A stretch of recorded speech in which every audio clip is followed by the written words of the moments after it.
Coming up on Cronkite News, it's been a year since the United States pulled out of Afghanistan, but some refugees are still struggling to make ends meet after leaving. Plus, good and bad news when it comes to Arizona test scores, how students are shaping up since the pandemic took a toll on their learning. And the head coach for ASU football is out, what the new interim coach is saying about the program going forward. Cronkite News starts now. Good evening and welcome to Cronkite News on Arizona PBS. I'm Atria Mineshny. And I'm Sydney Whitty. Thank you for joining us. It's been a little over a year since the United States withdrew from Afghanistan. Now the thousands of refugees who came to the United States are still dealing with things like finding a job, opening a bank account, and even getting a driver's license. Reporter Alexia Stambridge spoke with a number of people from Afghanistan about their transition to the United States and the memory of their escape. Everything that my mom, she sacrificed for me, to save me. Ollie's mom had him flee Afghanistan and leave his family when he was 11 years old. He spent the next few years in different countries, eventually landing in the U.S. as part of the Refugee Unaccompanied Minors program. It's been challenging for me, and also growing up, how to cook for myself, and how to wash my clothing. To protect Ollie's family living in Afghanistan, we are only using his middle name. He says he understands the struggles thousands of newer Afghan refugees are experiencing. For weeks, we were just crying. We didn't know what really happened. When the United States pulled out of Afghanistan a little over a year ago, Javid Kaim was working as his country's ambassador in China. Problem was, going back was not an option. The United States accepted Kaim and his family under parolee status, and they arrived in January. As an ASU graduate, Kaim says the adjustment to the U.S. was fairly easy for him. He also found a job at his alma mater, but it hasn't been this smooth for everyone. It's very difficult for my family. They're still adjusting. My wife, my kids, it's a shock for them. For my colleagues that they came, it's difficult. Nada Simic, a national field manager with We Are All America, said many individuals like Kaim and his family are here under temporary status, which allows them to stay only 18 to 24 months. Many people who, if they were to step foot on Afghanistan soil, they would be automatically killed. Sumik said they are working to pass the Afghan Adjustment Act. The bipartisan bill was introduced in August by Arizona Representative Greg Stanton. It would give them permanent status here. Otherwise, they will have to go through the asylum process. Both Ali and Kaim are advocating for the bill, saying they have had enough uncertainty in their lives. And all of us want to go back. It's just when you can't live there anymore. And while Ali was eventually placed with a foster family whom he is very close to, the hope is to still reunite with his Afghan family. For me to be able to support them and to bring them here, or to help bring them here, reunite with them. In Phoenix, Alexia Stambridge, Cronkite News. The Afghan Adjustment Act is currently working its way through Congress. Kaim says many of his friends who were not able to get out during the evacuation of Afghanistan are still hiding from the Taliban. Queen Elizabeth II was laid to rest today. Thousands of people lined the streets of London to say a final goodbye. Dozens of world dignitaries and members of the royal family filled Westminster Abbey for the service. Isabel Rosales is in Windsor with more on the service that was extensively planned. A somber day for the United Kingdom as the world says goodbye to a queen whose reign spanned more than 7 decades, the longest reigning monarch in British history. The grief of this day, felt not only by the late Queen's family, but all round the nation, the Commonwealth and the world, arises from her abundant life and loving service, now gone from us. Westminster Abbey's tenor bell chiming once a minute for 96 minutes, marking each year of Queen Elizabeth II's life. Roughly 2,000 people attended, including world leaders like President Joe Biden, First Lady Jill Biden, and members of the royal family. Following the service, thousands of people lined the streets of London as the Queen's coffin passed Buckingham Palace for the final time. We adore her, and that's why we are here, because we are part of the Commonwealth. The crowds cheering as her coffin left London.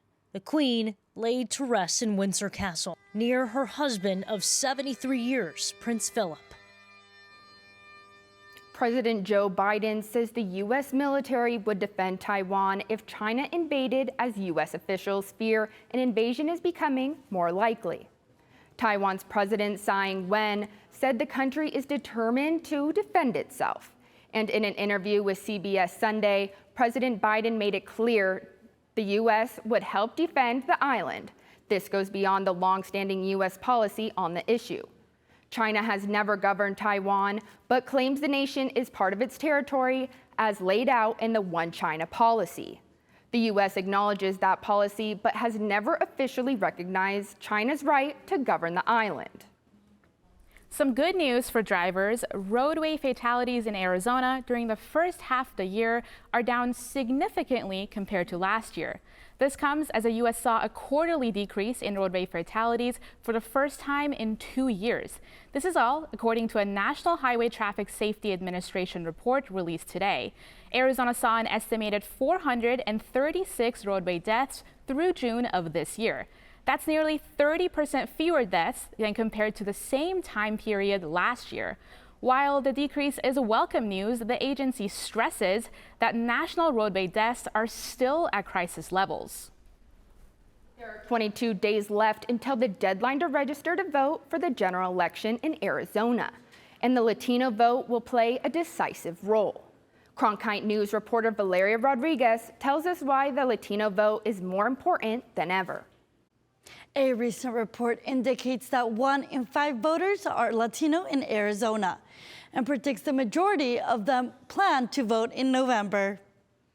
The National Association of Latino Elected and Appointed Officials estimates nearly 645,000 Latino voters will vote in the 2022 midterm elections in Arizona this year, nearly a 10% increase. A statewide coalition of community groups is launching an effort to send a message about the importance of voting and encouraging people to register to vote. Joseph Garcia of Chicanos por la Causa explains what their motto, Latino Loud, means to them. Until Latinos flex their muscle at the ballot box, they're not going to be taken quite seriously where decisions are being made. We have one party which seems to take the Latino vote for granted. We have another party that takes for granted the Latino vote won't materialize. So we need to be heard at the ballot box. And when we are, both parties will listen to us. It doesn't matter if you vote Republican or vote Democrat, but if Latinos show up at the ballot box, then our issues will be addressed at those tables. According to the Pew Research Center in Arizona, 23.6% of the eligible voter population is Latino. Tomorrow, to celebrate the 10-year anniversary of the National Voter Registration Day, the Coalition of Community Leaders and Groups will be hosting a press conference at the Arizona State Capitol lawn. In the studio, Valeria Rodriguez, Cronkite News. Can you round 783 to the nearest 10? That's a question that 60% of Arizona third graders could not answer on last year's Arizona Academic Standards Assessment. Results on the test given annually in grades 3 through 8 were mixed, as Cronkite News reporter Haley Smiler reports from our Washington bureau.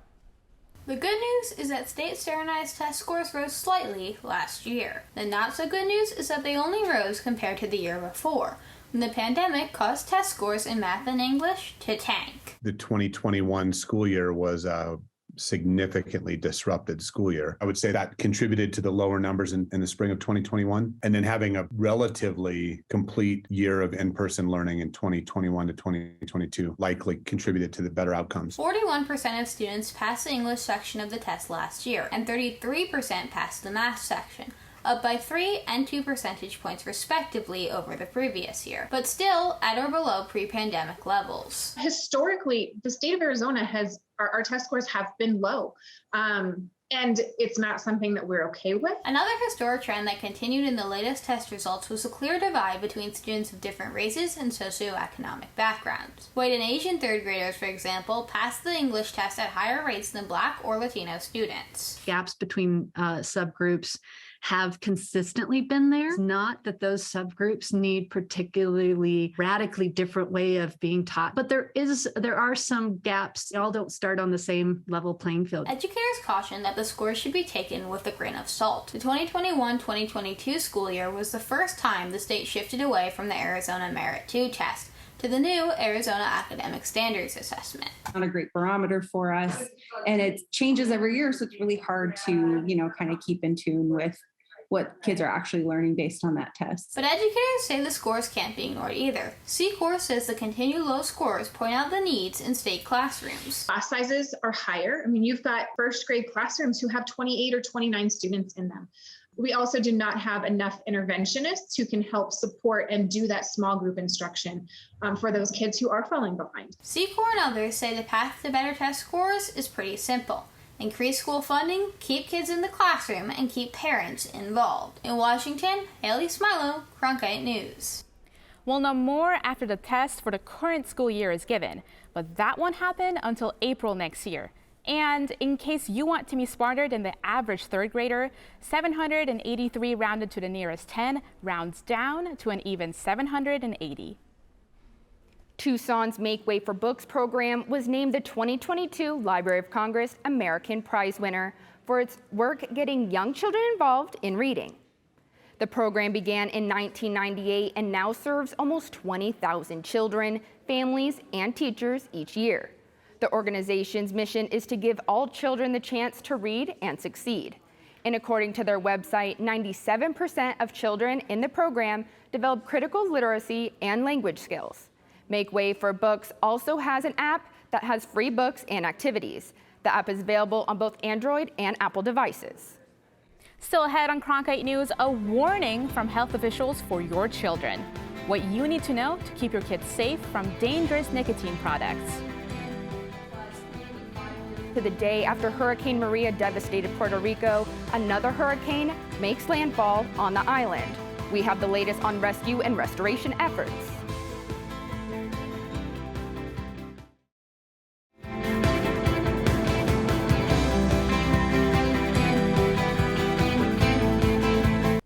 In today's health news, the Food and Drug Administration is warning against the dangers of children eating nicotine gummies. Flavored nicotine products like the e-cigarette Juul have become popular among teens, but the FDA is calling nicotine gummies a public health crisis waiting to happen. The FDA says some companies are appealing to the kids by making the products look like candy. In a recent study, nearly 10% of 9th and 10th graders surveyed said they use e-cigarettes, and more than 3% chose oral nicotine products. One internal medicine doctor says even 1 milligram of nicotine can be toxic to young kids. Nausea, vomiting, changes in blood pressure, seizure, coma, and even death. Not to mention that nicotine is addictive and also can affect the growing brain in terms of potentially causing learning and memory problems. Health experts say parents should be aware and talk to their kids about the dangers. Hurricane Fiona made landfall in the Dominican Republic today, bringing heavy rain and 80-mile-an-hour wind gusts to the Caribbean nation. This comes as most of Puerto Rico is still without power after the storm hit there Sunday. President Biden approved an emergency declaration for Puerto Rico yesterday. More than 2 feet of rain hit parts of the area, causing dangerous flash flooding. The water was strong enough to wash away a bridge in the central mountains of Puerto Rico. 1,000 people have been rescued from the floodwaters so far, according to the Puerto Rico National Guard. Fiona made landfall nearly 5 years to the day after Hurricane Maria devastated the island. Here in Arizona, we can expect a little rain of our own, though not quite a hurricane.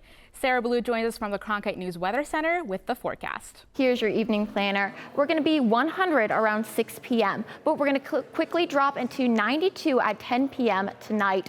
We're going to continue to drop until we hit our low in Phoenix of 82. Up in Flagstaff, 51 overnight. Down in Tucson, 74. Now, your warm temperatures for tomorrow, we're going to be in those 70s and 80s along the Mogollon Rim, 80 degrees in Sedona, 90s along the western part of the state, Bullhead City being our hot spot of 98 degrees. Through southern Arizona, we're hanging in those 90s, but places like Globe and Tombstone are going to be in those 80s. Now, we do have a chance of rain tomorrow in Phoenix. We have a slight chance, but we're really kicking that up on Wednesday and Thursday when we have a 40% chance of rain. That's because we have this area of low pressure that's going to come up and come north of our state, giving us a chance of rain throughout most of the state and cooler temperatures. As that moves away on Friday, though, that's going to bring the warmer temperatures through the rest of the week. So 100 tomorrow in Phoenix. We're dropping into those 90s on Tuesday and Thursday, but by the weekend, we're really ramping it back up into those triple digits. From the Cronkite Weather Center, I'm Sarah Blue. I'm Victoria Samuels. Coming up after the break, I'll have your Cronkite Sports Report. Herm Edwards steps down as head football coach at ASU. Where does the team go from here? That's next.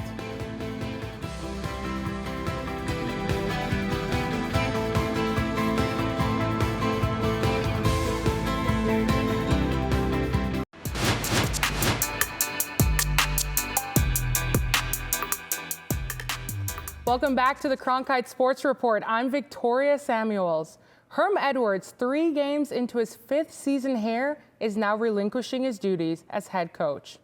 Except for the timing of it, Herm's departure is really no surprise. He's been on the hot seat ever since the NCAA started an investigation into recruiting violations. Edwards lost 5 assistant coaches in 2022 and several key players. Looking back, Herm led ASU to a 26-20 record during his tenure, even made 3 bowl games in those 4 full seasons. But the expectations the program had for the former NFL head coach were just not met. Athletic director Ray Anderson had a very close relationship with Edwards. He served as his agent when Herm was in the NFL. And that's why having to part ways yesterday was a difficult move for the Sun Devil AD. Our responsibility is to try to infuse new energy, new urgency into the program. Toughest day of my professional career, no question about it, to have to separate from Herm Edwards, but we've known each other a long time and we've always been very honest. We did not get it done here at the level that any of us aspired to. And when it's time for change, you make the change. And so we feel like for this current team, for our future, for our staff, for our university, this is the appropriate change at the appropriate time. Running backs coach Sean Aguano will take over as interim head coach for the remainder of the season. All other coaches are expected to stay in their same roles. Aguano will take over as ASU opens Pac-12 play and has to run the gauntlet of facing number 13 Utah and 7th-ranked USC along with Washington. I like the challenge of competing with the 3 top 20 teams right off the bat. If I came in and we challenged a team that was mediocre and we got a win, so what? Now let's go and win these next 3 games. And that's our mindset, and we'll attack it full go. ASU will conduct a national search for a new head coach, one that Ray Anderson describes as needing to have a lot of energy and someone more in tune with the modern football landscape. That includes NIL deals, the transfer portal, and conference realignment. As we mentioned, Sean Aguano will step in as interim head coach, but many fans may be asking, who is Sean Aguano? He's been with ASU since January of 2019 when Herm hired him as the running backs coach. Prior to ASU, Aguano led Chandler High School to 4 6A state titles in 5 years. In 8 years with the Wolves, he posted an 88-19 record and manned one of the most dominant high school football teams in this state. He coached 2 well-known players at Chandler, Chase Lucas and N'Keal Harry, who also went on to having great careers at ASU. And he wants to recruit more in-state talent. You've got an Arizona coach who loves Arizona in this spot. Now let's come and help an Arizona guy stay here. What the heck? So I am going to ask for that. There's going to be some subtle changes so that I can engage with the fan base a little bit and get their support and put our kids out there as well. The Diamondbacks are on the road starting tonight as they take on the Dodgers in LA with only 16 games left in the season. They will have only one more homestand this weekend. The month of September has been a good time for manager Torey Lovello to evaluate the younger players and make sure they're in a supportive environment. But I want all players to be comfortable. I want them to come in here and feel like this is an environment that they're ready for. This is a level that they're ready to compete at. And the least of their worries should be what, in the past, some players have had to worry about, whether it's this organization or when I played. The Arizona Cardinals pulled out a surprise 29-23 overtime win last night against the Las Vegas Raiders, and social media took note. Following the improbable comeback victory, the Cardinals tweeted out a video of quarterback Kyler Murray's two-point conversion, saying Murray magic. The two-point conversion was the star play of the night. Murray ran for 85 yards to send the game into overtime. Defensive end J.J. Watt posted a GIF saying never a doubt, and the NFL seemed just as shocked as the rest, tweeting the Cardinals did it. Former Cardinal Zach Ertz said, unreal, what a team win. That's it for today's Cronkite Sports Report. Back to you, Autria. Coming up on Cronkite News, a look at new images from the James Webb Telescope. We'll tell you what the Mars team at NASA plans to do in the future. NASA's newest space telescope just captured its first images of Mars, one of the brightest objects in our night sky. The images captured by the James Webb Space Telescope are of Mars's eastern hemisphere and show dark volcanic rocks in two of its bigger impact craters. The Mars team at NASA will use these images and data to explore regional differences across the planet. And NASA believes Webb will be able to collect even more on Mars's seasonal changes, dust storms, and weather. That's it for Cronkite News tonight. Thanks for joining us. For top Arizona stories anytime, go to cronkitenews.azpbs.org.